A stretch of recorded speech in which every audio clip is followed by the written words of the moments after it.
अस्सलाम वालेकुम नाज़रीन, पल पल न्यूज़ के न्यूज़ रूम से मैं हूं आपके साथ नदीम अकरम। दोस्तों, जंग के दौरान बड़ी खबर सामने आ रही है, जहां अल-कुदूस ब्रिगेड के सैन्य प्रवक्ता अबू हमजा का बड़ा बयान सामने आया है। जहां कल तक ये खबरें चलाई जा रही थी इंटरनेशनल मीडिया में कि जब तक अब हमास सरेंडर नहीं कर देता तब तक हम जो है ये जंग रोकने वाले नहीं हैं, जो बेंजामिन नेतन्याहू ने कल अपने बयान के दौरान कहा। और बेंजामिन नेतन्याहू ने यह भी कहा कि याह्या सिनवार अगर सरेंडर कर दे तो हम ये जंग को रोक देंगे। पर अब उनके इस बयान की प्रतिक्रिया भी सामने आ गई है, और तो और उनके बयान की प्रतिक्रिया की किस तरीके से झलक यमन में देखने को मिली, कैसे हिजबुल्लाह की तरफ से जवाब दिया गया, और कैसे इस्लामिक रेजिस्टेंस जो सीरिया इराक में लगातार अमेरिकी मिलिट्री के ऊपर बम बरसा रहा है, ये तस्वीरें भी लोगों के सामने आ चुकी हैं। और इन तमाम चीजों को लेकर के साफ तौर पर अबू हमजा ने अब डंके की चोट पर ऐलान कर दिया है कि हम पीस के लिए जो एक झंडे का प्रतीक है कि सफेद झंडा आप फहरा दे तो हम जो है ये हमले आपके ऊपर रोक देंगे। पर अल-कुदूस ब्रिगेड के सैन्य प्रवक्ता अबू हमजा ने साफ तौर पर कह दिया कि हम कोई सफेद झंडा नहीं फहराने वाले, जब तक हमारे पास अपनी आखिरी सांस है आपसे हम जंग लड़ते रहेंगे। और अब ये जंग फिलिस्तीन को आजाद किए बिना नहीं रुक सकती, जो कि खुल करके ऐलान कर दिया गया। और इसी बयान में यमनी सेना के बारे में, हिजबुल्लाह चीफ के बारे में और हिजबुल्लाह के होते हमलों के बारे में, इस्लामिक रेजिस्टेंस जो सीरिया इराक में हमला किया जा रहा है उनके लिए क्या संदेश दिया है, इस पर भी एक बार नजर डालते हैं। जहां आप देखें कि खाड़ी देशों के मीडिया में खासतौर पर जगह दी जा रही है, जो भी कदम उठाया जा रहा है खासतौर पर अल-कसाम ब्रिगेड द्वारा, उनके हर एक हमले की जानकारी, उनके हर एक बयान की जानकारी आपको खाड़ी देशों के मीडिया में मिलेगी। पर इंटरनेशनल मीडिया से ये बयान गायब है, उनके हमले गायब हैं। फिर यह बताया जा रहा है कि यह जंग जो है इजराइल जीत रहा है, पर खाड़ी देशी को मीडिया बता देता है कि ये सिर्फ वो सपने देख रहा है इजराइल जंग जीतने के। पर खाड़ी देश का मीडिया बताता है कि कैसे मुजाहिदीन हर मोर्चे पर मोर्चा संभाले हुए हैं, यही इजराइल को अखर रहा है। जहां अबू हमजा ने साफ तौर पर कहा कि फिलिस्तीनी इस्लामिक जिहाद की सैन्य शाखा अल-कुदूस ब्रिगेड के लड़ाकों ने गाजा इजराइल कब्जे वाली सेना के साथ शहरी युद्ध में भाग लिया है, जिसमें दर्जनों इजराइल सैनिक और सैकड़ों अन्य घायल हो गए हैं। जहां सिर्फ उन्होंने जानकारी दी है अल-कुदूस ब्रिगेड के मुजाहिदीनों की, और जो जंग के दौरान चैनल से जुड़े हुए हैं उन्हें मैंने बताया है कि कैसे अलग अलग मोर्चे पर अन्य ब्रिगेड जो हैं वो मोर्चा संभाले हुए हैं। जहां अल-कुदूस ब्रिगेड के प्रवक्ता ने साफ तौर पर कहा कि फिलिस्तीन प्रतिरोध गुट कई कब्जे वाले फिलिस्तीनी शहरों और सैन्य असेंबली पर मोर्टार से हमला किया है। जहां उन्होंने बताया कि हमने इस जंग में क्या कुछ हासिल अब तक कर लिया है।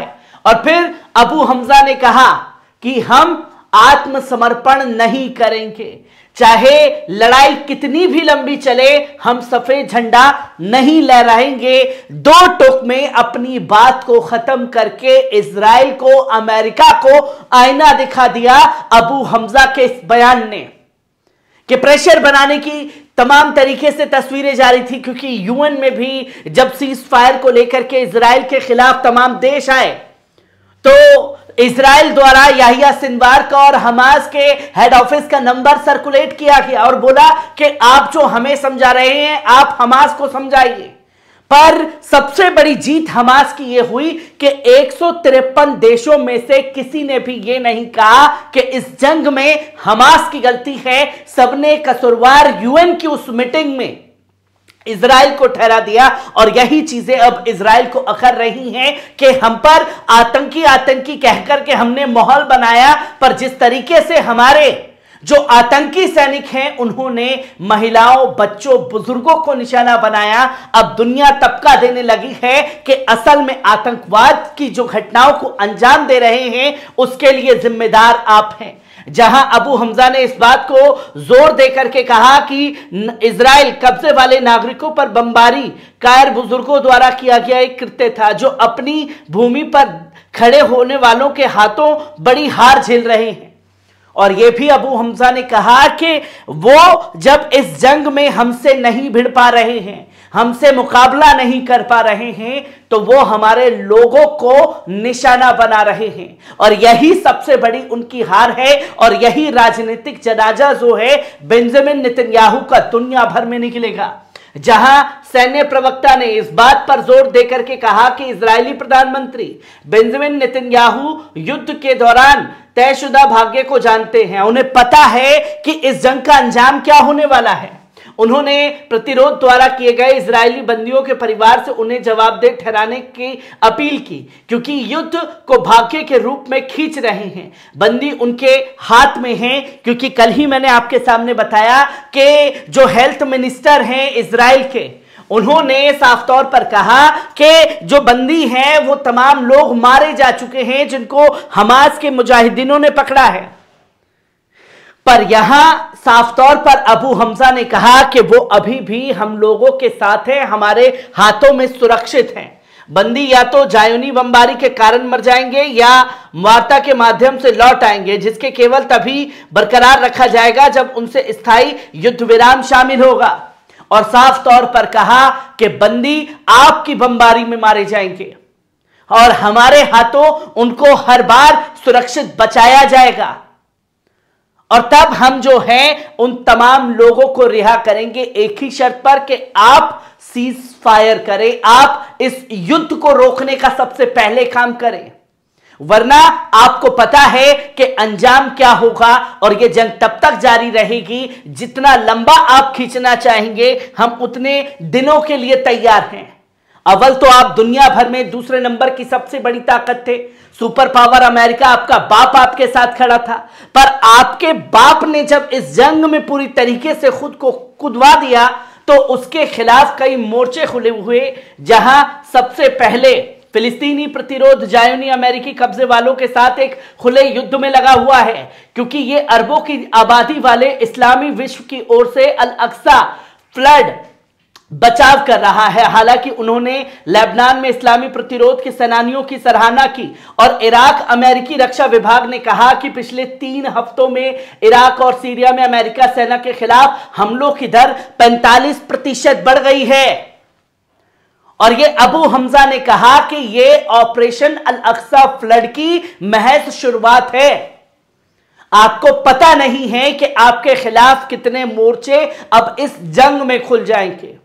जहां उन्होंने लेबनान से हिजबुल्लाह की सराहना की, सीरिया इराक में अमेरिका के ऊपर हो रहे ताबड़तोड़ हमलों को लेकर के कताइब हिजबुल्लाह की सराहना की।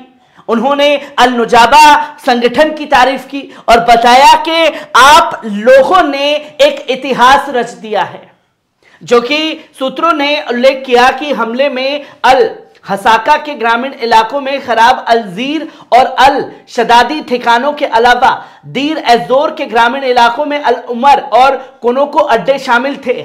जहां उन्होंने ये बताया कि ये हमले कहीं ना कहीं अमेरिका को तोड़ने का काम कर रहे हैं।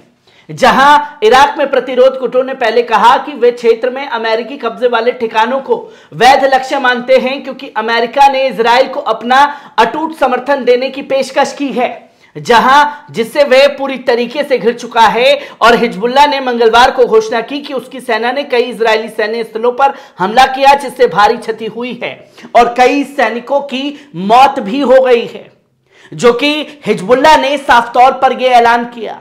और यह जंग का दायरा बताता है कि इस जंग में कैसे इजराइल हर तरफ से घिर चुका है।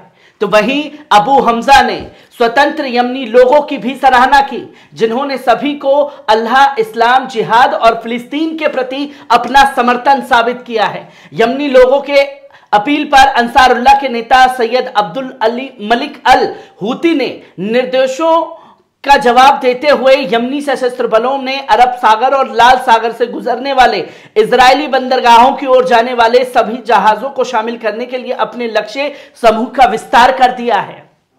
और ये चीजें दिखाती हैं कि ये जंग हमास अब अकेला नहीं लड़ने वाला। आप जितना लंबा इस जंग को खींचना चाहते हैं खींचिए, पर इसमें अगर अंत में आपको कुछ हासिल होगा तो वो है आपको आपकी राजनीतिक जलालत, जहां दुनिया भर के लोग आपके मुंह पर थूकते हुए दिखाई देंगे। जहां अबू हमजा ने खुल करके तमाम चीजों का ऐलान कर दिया कि अब इस जंग में वो खुल करके तमाम लोगों के साथ एकजुट होकर के हमला करने के लिए भी अब तैयार हो चुके हैं।